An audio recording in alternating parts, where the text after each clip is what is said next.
조 바이든 대통령은 일본에서 개최됐던 주요 7개국 G7 정상회담 직후 미국과 한국, 일본의 3자 협력에 대해 북한의 핵과 미사일 협력 등 다양한 분야에서 새로운 차원으로 격상됐다고 밝혔습니다. 또 중국의 강압적 행동에 동맹이 단합해 단호히 대응할 것이라고 말했습니다. 박동정 기자가 보도합니다.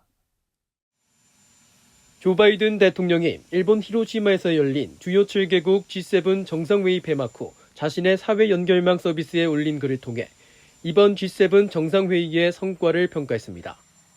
이번 회의를 통해 미국은 더욱 단합하고 결의를 다졌다면서 미국과 일본, 인도, 호주가 참여하는 4자 안보협의체 쿼드 회의 개최와 일본, 호주, 우크라이나, 인도와 양자회담, 또 우크라이나에 대한 지지 표명과 중국에 대한 공동 대응, 세계적인 중요 문제 해결 노력을 강조했습니다.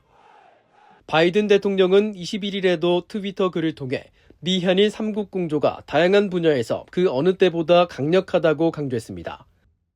바이든 대통령은 특히 이번 G7 정상회의 기간 중 열린 미한일 3국 정상회담을 평가하면서 일본, 한국과 함께 우리는 북한의 불법적인 핵과 미사일 위협에 대한 공조에서 모든 국민을 위한 경제 안보에 이르기까지 3국 간 협력을 새로운 차원으로 끌어올리고 있다고 밝혔습니다. 바이든 대통령은 또 이날 G7 정상회의 폐막 후 기자회견에서도 중국에 맞서기 위해 미한일 3국 간 동맹을 어떻게 강화할 것이냐는 질문에 한국, 일본과의 관계가 그 어느 때보다 강화되고 있다는 점을 다시 한번 강조했습니다. The situation in terms of our relations with Japan have never, ever, ever in American history been stronger. And so we've ended up where you have Japan stepping up in a way that's of real consequence in terms of your defense budget, number one, and a beginning of a rapprochement with South Korea. I've spoken at length with President Moon of South Korea. 바이든 대통령은 그러면서 중국 문제에 대해 분명한 입장을 밝혔습니다. 미한일 3국은 하나의 중국 원칙에 동의하지만 중국의 강압적 행동에 대해선 분명히 대응한다는 겁니다. There is clear understanding among most of our allies that in fact if China were to act unilaterally, there would be a response. There would be a response. 바이든 대통령은 또 미국과 일본, 호주, 인도가 참여하는 4자 안보협의체 쿼드가 인도태평양 영내 안보와 평화 유지를 위한 것이라는 점도 분명히 하면서 중국을 겨냥해 일방적 현상 변경을 허용하지 않을 것이라고 강조했습니다.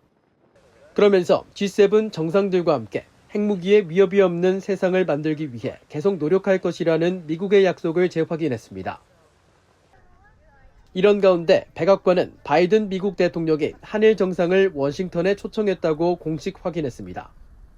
백악관 국가안보회의 NSC 대변인은 22일 관련 사안에 대한 VOA의 논평 요청에 바이든 대통령은 일본 히로시마에서 열린 기시다 후미오 일본 총리와 윤석열 한국 대통령과의 회담에서 3국 관계를 지속적으로 강화하기 위해 두 정상을 백악관에서 열리는 공식 회담에 초청했다면서 다만 구체적인 회담 일정과 주요 의제에 대해선 현재 시점에서 추가로 설명할 내용은 없다고 밝혔습니다.